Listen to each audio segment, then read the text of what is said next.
미스스한 이야기. 오늘은 악마를 찬양하고 숭배했던 블랙메탈 밴드 메이엠 멤버들에게 일어난 한편의 오컬트 영화 같은 실화, 밴드 메이엠 멤버 연속 사망 사건에 대한 이야기입니다. 블랙메탈이란 어둠과 악마 등 다크한 주제로 하는 헤비메탈의 하위 장르를 말합니다. 공격적인 템포로 전쟁, 죽음, 폭력에 대해 노래하는 스래시 메탈에서 한 발 더 나아가 악마, 강림, 살인의 희열 등 대중이 혐오감을 느낄 만한 사악한 본능과 깊고 어두운 심연에 대해 노래하죠. 귀신 들린 사람 마냥 마구 비명을 질러대는 보컬, 난도질하는 것 같이 거칠고 빠른 드러밍과 신경을 긁는 반복적 트레몰로 기타 주법 등이 특징이라고 할 수 있습니다. 헤비메탈 중에서도 극소수만 찾아듣는 마이너한 장르로 일반인이 들으면 이게 뭐야 라고 기겁하기도 하죠.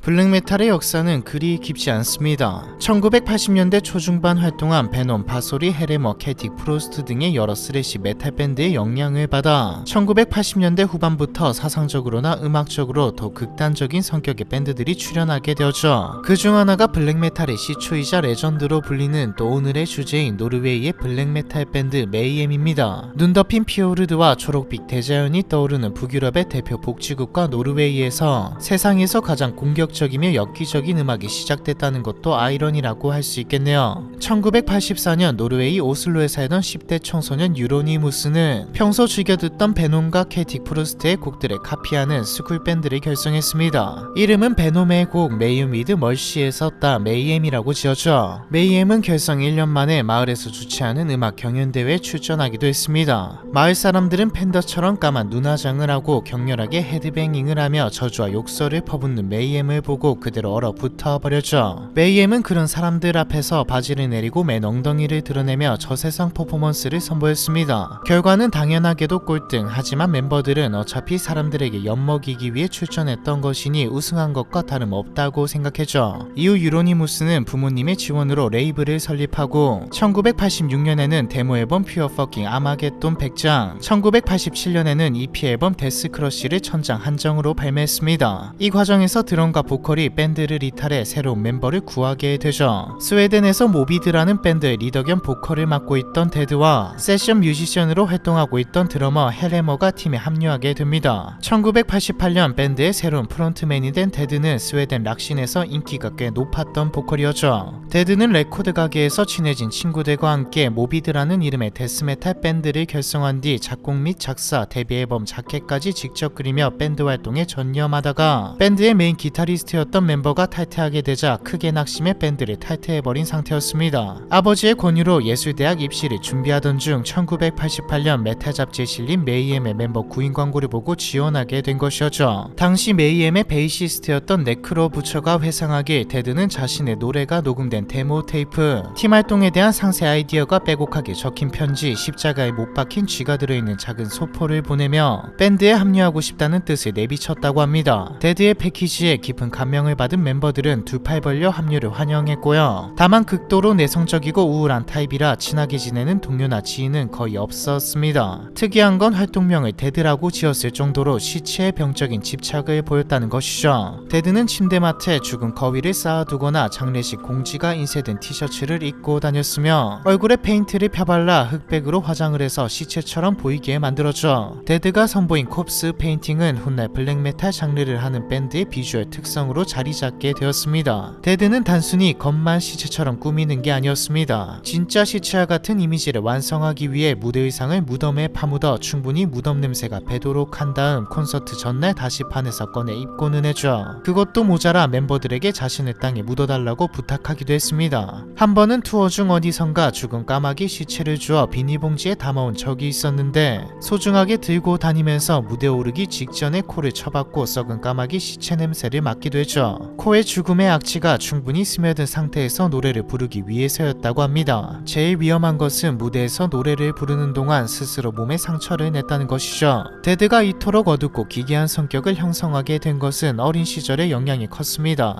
어릴 적 부모님이 이혼한 뒤 아버지가 재혼하며 새 가정에서 살게 된 데드는 또래들과도 잘 어울리지 못하고 늘 무리를 겉돌았습니다. 소심한 데드는 이진들의 먹잇감이 되었고 끔찍한 집단 괴롭힘을 당하기 시작했죠.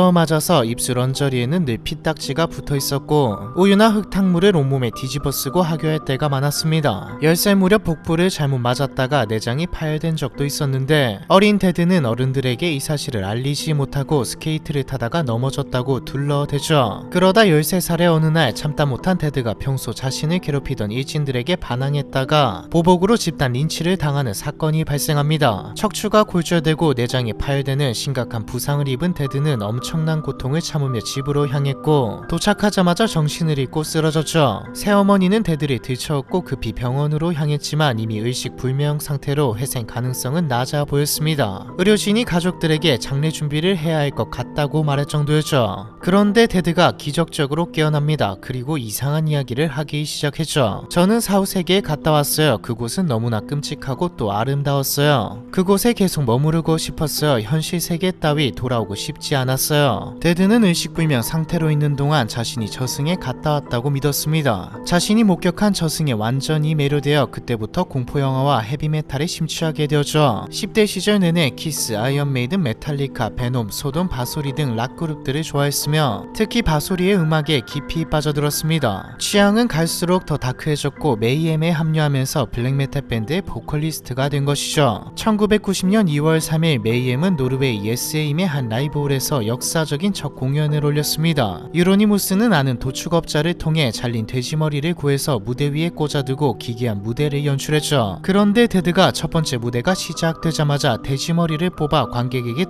던져버렸습니다. 음악은 쥐뿔도 모르면서 잔뜩 폰만 잡는 가짜 관객들을 공연장에서 쫓아내기 위해서였다고 하죠. 그리고 기겁하는 관객들을 향해 선포했습니다. 얼굴에 피와 썩은 살점이 묻는 게 싫은 사람들은 당장 꺼져. 그런 인간들은 이 자리에 있을 자격이 없으니까. 관객들은 테드의 연설에 다시 흥분하기 시작했고 몇몇은 잔뜩 흥분해 돼지머리를 맹수처럼 씹어먹기 시작했죠. 과열된 분위기 속에 공연을 펼치던 테드는 마지막 순서가 되자 나이프로 자신의 몸을 그었고 관객들은 하얀 페인트를 칠한 얼굴로 붉은 피를 뚝뚝 흘리는 테드에게 완전히 매료되어 버렸습니다. 그렇게 피와 살점이 난무하는 데뷔 콘서트가 성황리에 끝난 뒤 깊은 상처를 입은 테드는 구급차를 타고 응급실로 후송되었죠. 다행히 유로니무스가 만일의 사태에 대비해 공연장 앞에 구급차를 대기시켜 놓아서 빠른 치료를 받을 수 있었습니다. 메이엠은 테드의 상처가 치료될 때까지 3주간 짧은 휴식기를 가진 뒤 1990년 2월 3일 두 번째 공연을 펼쳤습니다. 공연 컨셉은 관객들에게 죽음의 느낌을 확실하게 전달해 공포에 떨게 만드는 것이었죠. 멤버들은 숲속에서 주운 까마귀의 사체들로 무대를 장식하고 무대를 빛 한 점 없는 완전한 암전 상태로 만들었습니다. 관객들은 한 치 앞도 보이지 않는 어둠 속에서 썩은 사체 냄새에 취해 광란의 파티를 즐겼죠. 저는 냄새에 민감한 편이라 도저히 불가능할 것 같네요. 공연장을 이런 식으로 쓰다 보니 메이엠은 노르웨이의 라이브 클럽들의 기피 대상 1호가 되었습니다. 메이엠을 공개에 저격하며 공연을 보이콧하는 클럽들이 생길 정도였지만 메이엠은 이미 노르웨이에서 제일 컬트적인 밴드로 급부상한 상태였죠. 오스트리아 등 다른 지역 내 클럽에서도 메이엠의 소문을 듣고 공연 섭외가 들어오면서 점점 더 두터운 팬층을 거느리게 되었습니다. 밴드가 점차 유명해지기 시작하자 유로니무스는 오슬로 외곽에 있던 가족 별장을 밴드의 새로운 연습실 겸 숙소로 만들었죠. 멤버들과 함께 생활하면서 다음 앨범의 신곡을 구상하기 위해서였습니다. 그런데 예상치 못한 문제가 있었습니다. 같이 살기 시작한 직후부터 완벽주의자 성향이 강한 테드와 유로니무스가 사사건건 충돌하며 다투기 시작한 것이었죠. 유로니무스는 자신을 나치의 후계자라고 자칭하는 네오나치 중 하나로 소련의 군인 출신 독재자 이오시프 스탈린을 동경하고 있었습니다. 동경의 대상들처럼 자신도 팀 내에서 독재자처럼 군림하며 메이엠을 스탈린주의, 공산주의 사상을 노래하고 찬양하는 밴드로 운영하고 싶어 했죠. 하지만 테드는 블랙메탈이란 주류 문화에 대해 반발하는 문화 코드일 뿐 음악의 특정 정치적 이념을 담아서는 안 된다고 주장했습니다. 테드는 메이엠에 가입하기 전에 밴드 모비드의 리더로서 활동했던 경험을 살려 유로니무스의 의견에 반기를 들었죠. 이제까지 자신의 뜻대로 팀을 운영해온 유로니무스는 극심한 스트레스와 함께 위기감을 경험하게 되었습니다. 마치 자신이 만든 무언가를 뺏기는 느낌마저 들었죠. 심지어 인기로 따져도 테드 테드가 훨씬 인기가 많았고요. 두 사람의 밴드 운영과 음악에 대한 견해 차이는 좀처럼 좁혀들지 않았고 오랜 냉전이 이어졌습니다. 그리고 냉전은 시간이 흐르면서 증오로 바뀌기 시작했죠. 유로니무스는 테드가 끔찍하게 싫어하는 신스팝을 최고 볼륨으로 틀어놓으며 신경을 긁었고, 이를 못 견딘 테드가 차라리 숲속에서 자는 게 낫겠다며 집을 뛰쳐나가자 뒤따라가며 공중에 산탄총을 쏘아댔습니다. 불안한 심리 상태가 계속되면서 테드의 상태는 점차 악화되었죠. 사실 테드는 같은 음악을 공유하는 밴드 멤버들조차 친해지기 힘든 사람이었습니다. 아무 때나 자신의 몸을 긋거나 찌르기 일쑤였는데, 그럴 때마다 몸부림치는 테드를 제압해 병원에 데려가야 하는 멤버들도 슬슬 지치기 시작했죠. 테드가 스스로를 상처 입힐 때마다 멤버들과 밴드 관계자 모두 테드에게 그만 좀 하라며 짜증을 냈지만 못 잡아먹어 안달이던 유로니무스는 무슨 이유에선지 테드를 탓하지 않았습니다. 오히려 죽음을 열망하는 테드의 극단적인 캐릭터가 메이엠의 이미지에 부합한다며 그럴 수 있다, 그래도 된다고 지지해주었죠. 주위 사람들의 눈에 이런 유로니무스의 태도는 테드를 부추기는 것처럼 느껴지기도 했습니다. 크리스마스 선물이라며 테드에게 산탄총과 탄약을 주기도 했으니까요. 테드와 비슷한 시기 밴드에 합류했던 드러머 헤레머도 유로니무스의 행동에 의아함을 느낄 정도였습니다. 나와 테드가 밴드에 막 들어왔을 때만 해도 유로니무스는 매우 예의 바르고 겸손한 사람이었다. 하지만 같이 지내기 시작하자 고약한 교도관처럼 굴기 시작했다. 멤버들을 통제하려고 들었고 자기 마음대로 되지 않으면 불같이 화를 냈다. 가장 이상한 건 테드가 갑자기 이상한 짓을 할 때면 나를 포함한 다른 멤버들은 어떻게든 말리려고 했는데 유로니무스는 오히려 그런 행동들을 방치하고 부추겼다는 것이다. 안 그래도 내성적이었던 테드는 멤버들과 동거 생활을 시작했을 무렵부터 성격이 지나치게 폐쇄적으로 변해서 사적인 대화를 나누기 불가능한 상태가 되었다고 합니다. 사람을 피해 자신의 방에 하루 종일 틀어박혀 편지를 쓰거나 그림을 그리면서 시간을 보냈죠. 이 시기 테드가 그렸던 그림들을 보면 극도로 불안정한 정신 상태가 그대로 반영되어 있습니다. 이런 상황에서 메이엠은 유로니무스가 속해 있던 공산주의 단체의 의뢰로 1990년 11월 동독에서 공연을 하게 되었습니다. 테드는 공연에서 시체처럼 얼굴이 창백했으면 좋겠다며 식음을 전폐해버렸죠. 그리고 전보다 깡마른 몸으로 무덤 속에 묻어놨던 누더기 같은 옷을 입고 콥스 페인팅을 한 채 무대에 올랐습니다.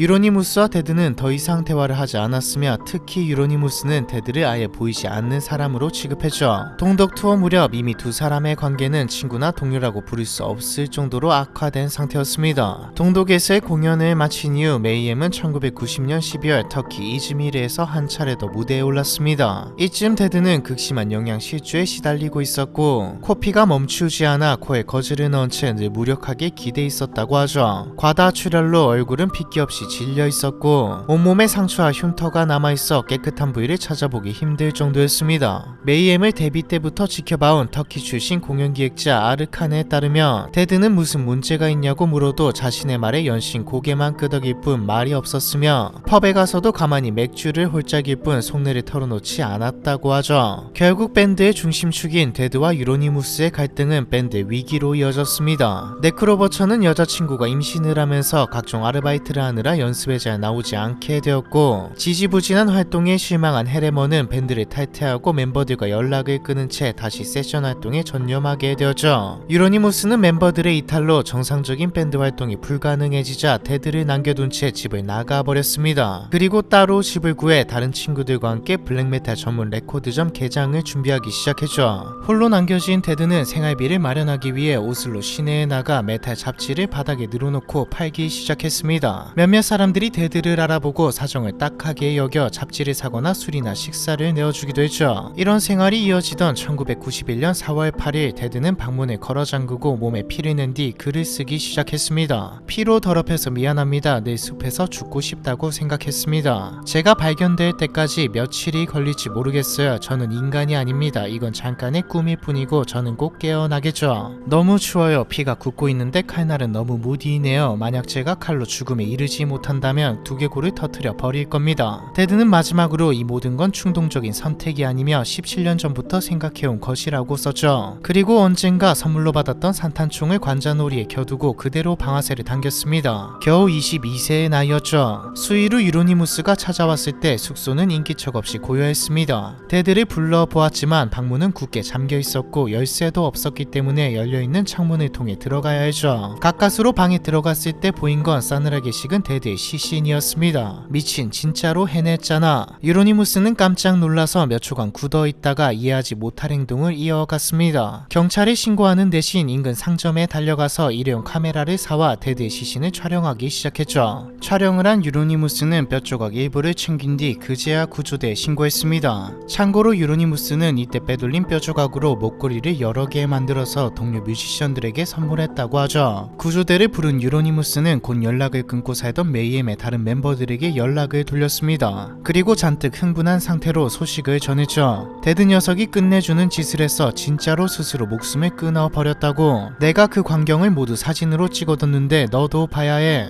베이시스트인 네크로 부처는 데드의 죽음을 슬퍼하긴커녕 마치 축하할 일이라는 듯 떠들어대는 유로니무스의 태도에 환멸을 느껴 데드의 사진을 없애기 전에는 연락하지 말라고 경고한 뒤 전화를 끊었습니다. 드러머인 헤레머 역시 데드의 죽음을 이용해 다시 밴드 활동을 재개하려는 유로니무스 계획을 전해 듣고 밴드를 탈퇴해버렸죠. 죽은 멤버 3멤버 모두 밴드를 이탈해버리자 유로니무스는 당시 룸메이트를 보컬리스트 겸 베이시스트로 내세워 메이엠 활동을 재개하려고 했습니다. 하지만 남아있던 지인들조차 유로니무스의 독단적인 행태를 견디지 못하고 돌아서면서 컴백 계획은 물거품이 되었죠. 하지만 유로니무스는 아랑곳하지 않고 언론사에 전화를 돌려 인터뷰를 잡고 데드의 시신이 촬영된 사진을 뿌렸습니다. 데드의 죽음이 대서특필되게 만들어 메이엠과 블랙메탈을 홍보하기 위해서였죠. 유로니무스는 데드의 장례식이 열린 지 2달 뒤인 1991년 6월 부모님에게 지원을 받아 블랙메탈 전문 레코드점 헬베츠를 개장했습니다. 그리고 레코드점 곳곳에 데드의 시신이 찍힌 사진을 전시해 홍보했죠. 데드의 남동생인 앤더스를 포함한 데드의 유가족들은 사진을 치워달라고 호소했지만 통하지 않았습니다. 오히려 사진을 인화해 여기저기 뿌려대죠. 결국 1995년경 데드의 시신 사진을 앨범 자켓으로 쓴 비정규 앨범 더너브도 블랙커츠가 발매되기도 했습니다. 데드의 사진을 장사에 이용하지 말라고 경고했던 네크로 부처는 유로니무스의 만행을 전해 듣고 격분에 죽여버리겠다고 결심하죠. 이동안 유로니무스의 레코드점은 블랙메탈의 성지가 되었습니다. 장사가 잘 되고 추종자들이 늘어나자 유로니무스는 사타닉 서클이라는 조직까지 만들었죠. 당시 유로니무스는 해골 바가지가 그려진 검은 옷을 입고 허리에 총알 벨트를 두른 채 나이프를 차고 다녔는데 추종자들은 코스프레하듯 똑같은 복장에 화장을 하고 뒤를 쫓아다녔습니다. 특히 카운트라는 10대 소년이 유로니무스를 맹신하고 따르면서 조직의 행동 대장 역할을 맡았죠. 유로니무스가 이끄는 사타닉 서클은 겉모습만 사악한 게 아니었습니다. 청년들에게 절도, 묘지훼손, 살인을 권하는 음악을 퍼뜨린과 동시에 사타닉하지 않은, 즉 사악하지 않은 음악을 하는 뮤지션들에 대한 직접적인 공격까지 가했죠. 사타닉 서클이 노르웨이에 군림한 악마의 군단이 되어가는 동안 유로니무스는 메이엠의 정식 데뷔 앨범 레코딩을 진행했습니다. 앨범의 기타리스트로 참여하고 있었으며 조직의 오른팔이기도 했던 카운트는 곧 발매되는 앨범의 홍보를 위해 1993년 1월 말 노르웨이의 대형 언론사와 인터뷰를 진행하게 되죠. 이 자리에서 잔뜩 고양된 카운트는 내가 현재 일어나고 있는 교회 방화 사건의 범인 중 한 명이며 우리는 메이엠의 앨범을 발표한 뒤 노르웨이의 국보인 니다로스 대성당을 폭파시킬 것이다 라는 폭탄 발언을 했습니다. 한국으로 치자면 신인 락밴드가 데뷔 앨범이 나오는 날 숭례문을 불태울 것이라고 선고한 것이나 다름없죠. 깜짝 놀란 기자가 경찰에 신고를 하면서 카운트는 구치소에 수감되었습니다.